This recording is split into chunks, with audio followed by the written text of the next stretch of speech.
जुड़वा बेटियों की शादी। स्वरा, तुम यहाँ बैठी हुई क्या कर रही हो? वहाँ तुम्हारी बहन रागिनी घर के सारे काम कर रही है और तुम्हें फोन चलाने से फुर्सत ही नहीं है। अरे माँ, मैं स्वरा नहीं रागिनी हूँ। मैंने जस्ट अभी कपड़े छत पर सुखाए हैं और आकर बैठी हूँ। अब क्या मुझे 2 मिनट चैन से सांस भी नहीं लेने दोगी?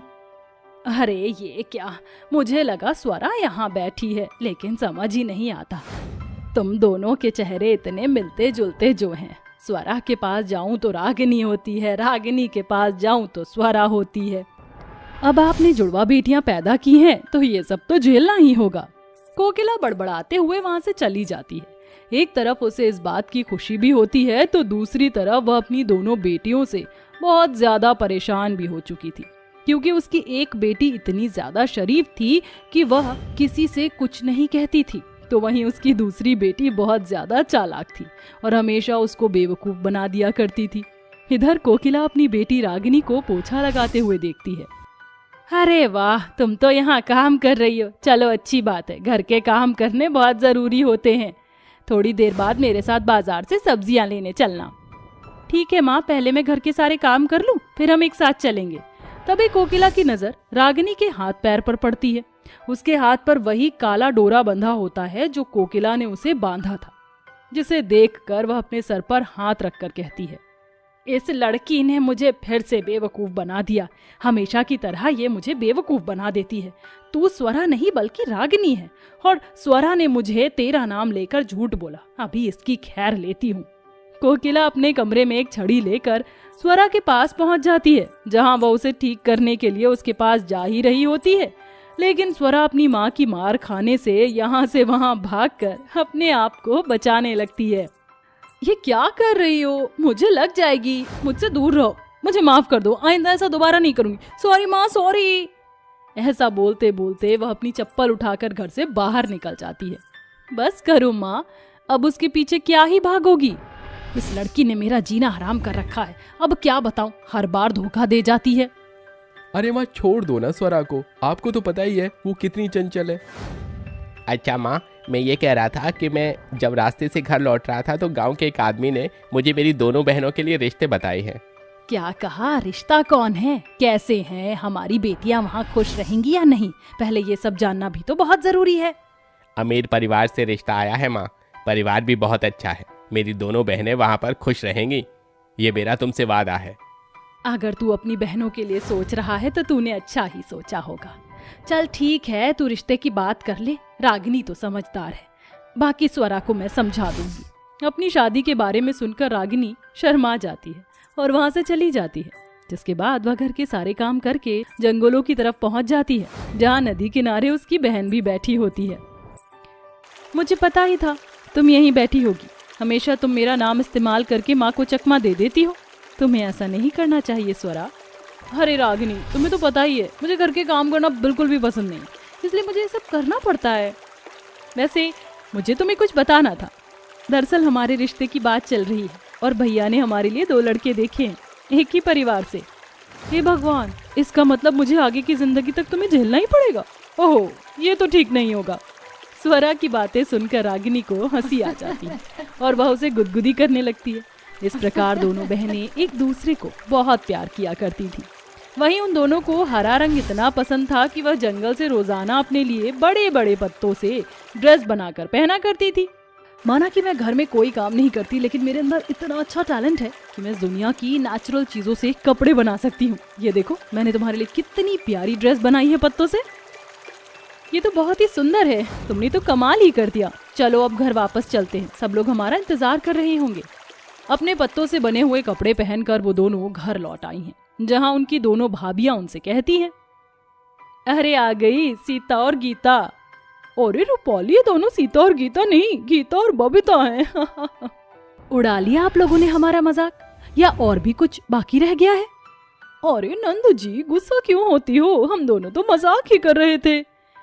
अब क्या है ना, तुम दोनों जुड़वा बहनों को देखते ही मजाक करने का मन कर जाता है, तो हम दोनों कर लेती हैं। तुम बोलो तो हम वो भी ना करें। रूपाली की बात सुनकर स्वरा गुस्से से अपने कमरे में चली जाती है, जिसके बाद रागिनी को देखकर वह दोनों कहती हैं, रागिनी, तुम तो बिल्कुल जंगल की मोगली लग रही हो। क्या पहना है तुमने ये? आपको नहीं पता क्या, ये जंगल के पत्तों से बने हुए कपड़े हैं, अच्छे लग रहे हैं ना, इससे हमारी बॉडी को एक फ्रेश एयर मिलेगी। रागिनी की बात सुनते ही दोनों जोर जोर से हंसने लगती। ये देख रागिनी वहां से चली जाती है। ऐसे ही अब धीरे धीरे उन दोनों बहनों की शादी की रस्में शुरू हो जाती हैं। हल्दी वाले दिन वह दोनों बहनें जंगल में जाती हैं और जंगल से पीले पीले पत्ते और गहने के फूल तोड़ कर ले आती हैं, जिससे वह अपनी हल्दी की रस्म के लिए कपड़े बनाना शुरू करती हैं। हे भगवान, ये सब क्या चल रहा है?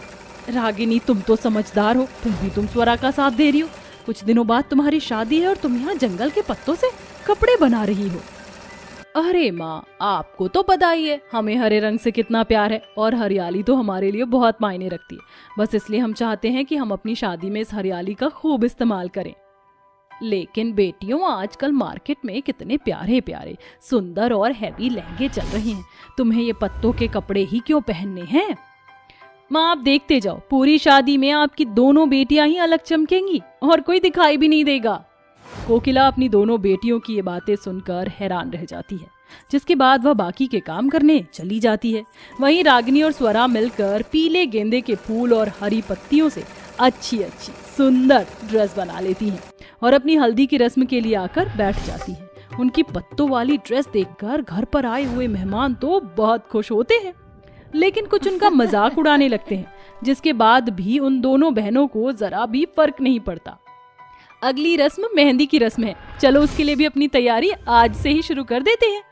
रागिनी और स्वरा दोनों ही मिलकर जंगल में जाकर एक एक अच्छे से पत्तियां बीन बीन कर घर लेकर आते हैं, जिसमें उनकी बहुत ज्यादा मेहनत लग जाती है और वो दोनों मिलकर मेहंदी की रस्म में पहनने के लिए हरे कपड़े बना लेती हैं।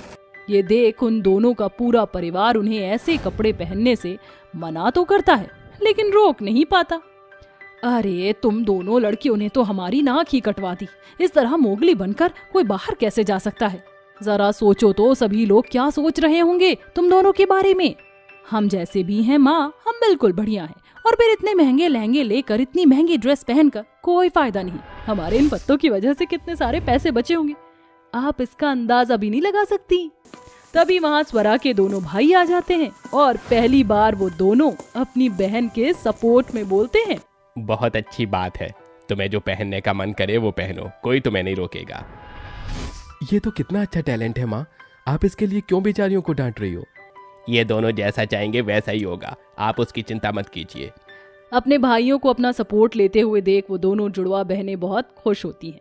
उस दिन के बाद वह जंगल से जाकर अपने लिए खूब सारे पत्ते और कई सारे फूल तोड़कर लेकर आती हैं और दोनों बहनें मिलकर उनसे अपना शादी का जोड़ा बना लेती हैं।